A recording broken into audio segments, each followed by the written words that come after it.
Hey, good morning, everybody. Just posting this morning a brief lecture video about chapter 6.3, sort of finishing up the chapter.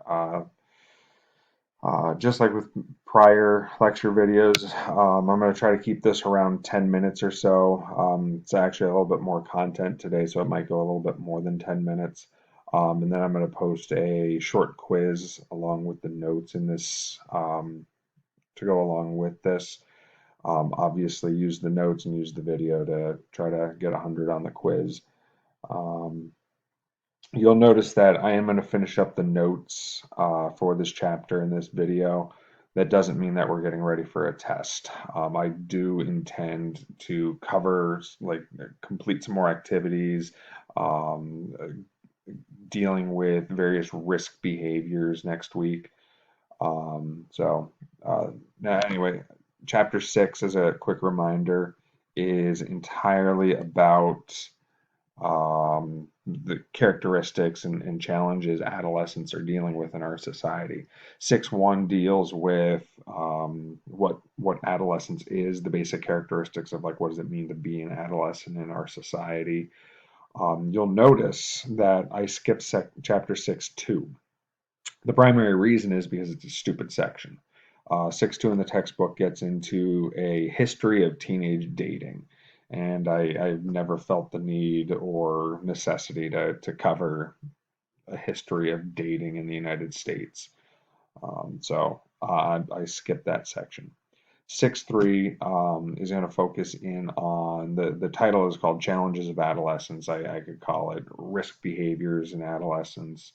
There are tons and tons and tons of risk behaviors. I don't want you to think that the only risk-taking behaviors that teenagers partake in are these three, but these are the three behaviors the textbook focuses on, so that's what I'm going to focus on. One of the things that I am going to try to that I do try to avoid whenever I cover this is just throwing statistics at you. If you ever read the textbook, there's tons and tons of statistics with this chapter and with this section. I've always felt that statistics will bog things down and just sort of make some of this stuff seem fairly pointless. So I'm going to talk about things as a generality. Please don't, like, yell at me or post something negative whenever I say something like families that are extremely religious are less likely to have their kids take part in sexual behavior. I realize that there are kids that might go to church every Sunday that have sex. That's just a generality. It's sort of a rule that is broken at times. It's not. I shouldn't even say it's a rule. It's a likelihood. So, the three risk behaviors this section covers is sexual behavior, drug use, and suicide. So this first risk behavior, to kind of go over this really quickly here, um, sexual behavior amongst teenagers has always been a thing. This is not a new concept. It's not a fairly recent historic um, event that teens started having sex. I mean, you go back to the 1500s, teenagers were having sex. The 1920s, it really became a studied phenomenon in the 1960s. If you took contemporary history with me last semester, we would have covered the hippie movement, the countercultural movements of the 1960s. One of those countercultural movements was the sexual revolution. It was just an eye-opening period of time where people started paying attention to their bodies and various behaviors. And social scientists started paying attention to, um, in particular, the behaviors sexually of teenagers, sort of factors that influenced early behavior and whatnot. Um, this slide here sort of like gets into early influences on early sexual behavior. There's three general causes for early sex. Family income level. Families that are making more money are less likely to have kids having sex. Secondly, parents' marital status. If there's two parents at home, kids are less likely to have sex. And that is not a condemnation of single parent families. So I mean, if you have one parent at home, I am not saying anything about your mom or your dad. All that means is if there's two parents, there's two sets of eyes. Two sets of eyes means that they are more likely to be paying attention to you. You are probably home alone less. Whereas if you have a single parent, that single parent might be at work for part of the day, you're home alone for part of the day, things may happen. And then thirdly, religious participation. It has been noted that if a teenager is going to church on a regular basis, they are less likely to engage in behaviors. Another common factor in early behavior is the use of peer pressure. People who have friends that are sexually active are more likely to be sexually active themselves. And social scientists have noted that there is an association between early sexual behavior and other risk-taking behaviors, such as drug abuse, alcohol usage, and whatnot. So that should not be a shock. This slide here gets into the consequences of early sexual behavior.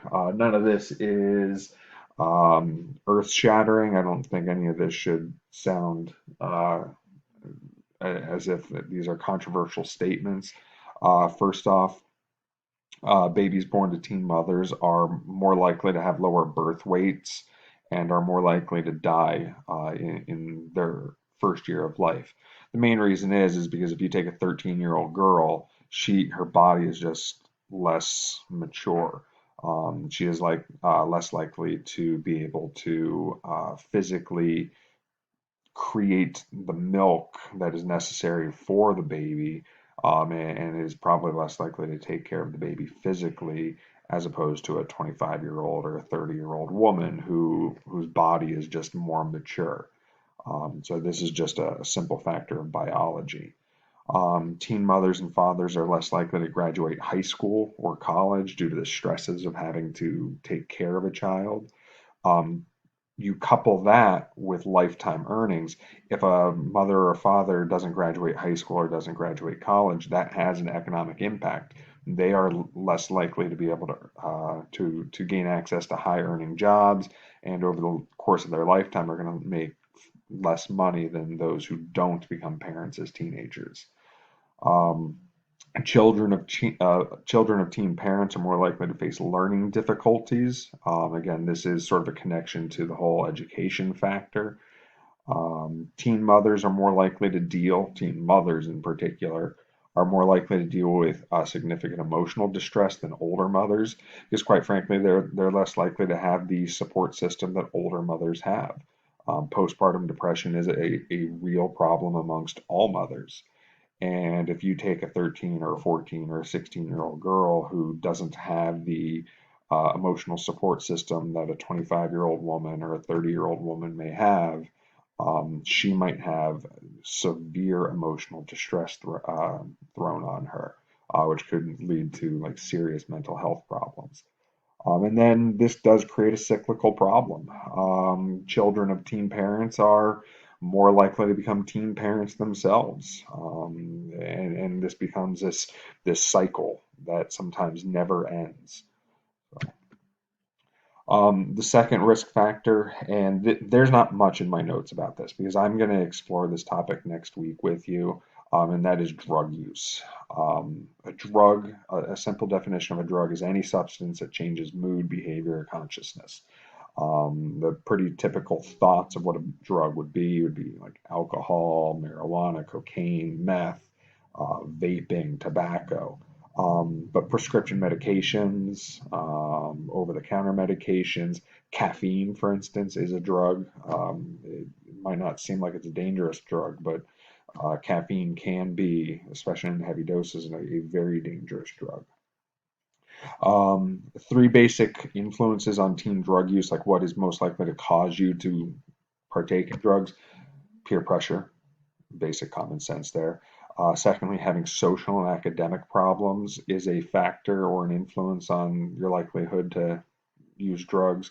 And then thirdly, living in a hostile or rejecting family setting.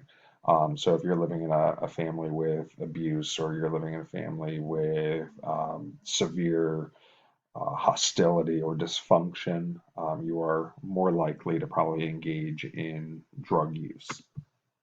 And then lastly, the third risk behavior is suicide. And this is a fairly serious topic, and I've got a few slides here.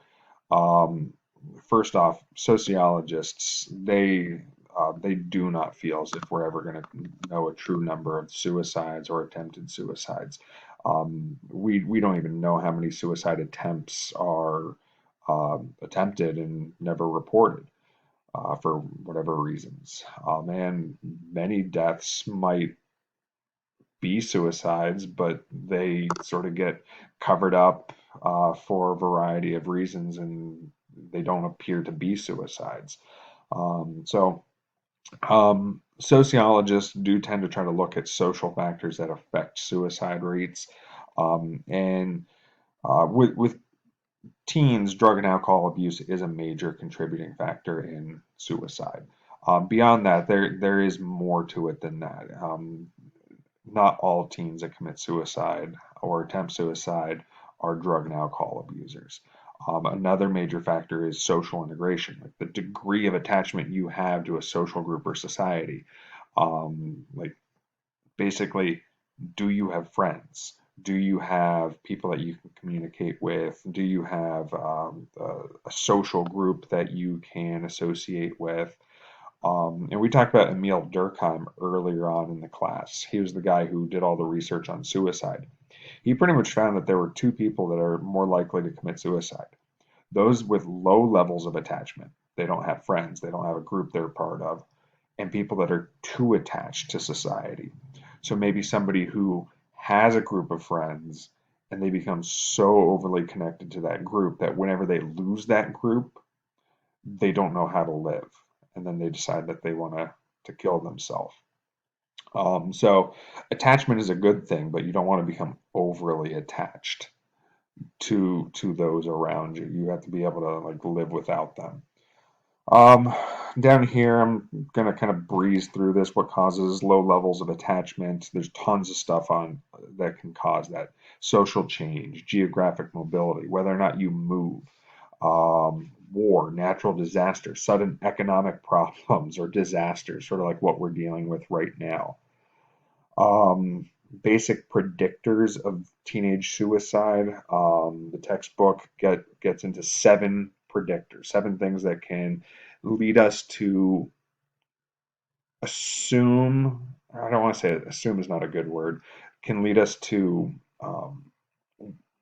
worry about certain individuals that might have various factors going against them. As I mentioned already, the whole drug and alcohol issue. Teens that are addicted to drugs and alcohol, they have low levels of self-control, and they're more likely to act impulsively. If there's some sort of a triggering event, you guys have probably all heard of the phrase, they got triggered. A triggering event is something serious. It's a major event. It could be a variety of things that could push somebody over the edge. Older teens are more likely to commit suicide than younger teenagers.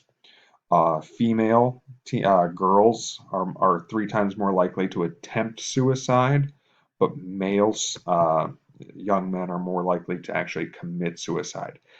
There is really nothing to really be said about this other than the fact that males most of the time choose like a weapon to attempt suicide with, and uh, girls tend to choose medicines, which or medicines or drugs, which can be remedied by medical professionals easier. Your population density, and I've got to hit stop here because I'm going to run out of time. I'm going to finish up with like another minute or so video after this.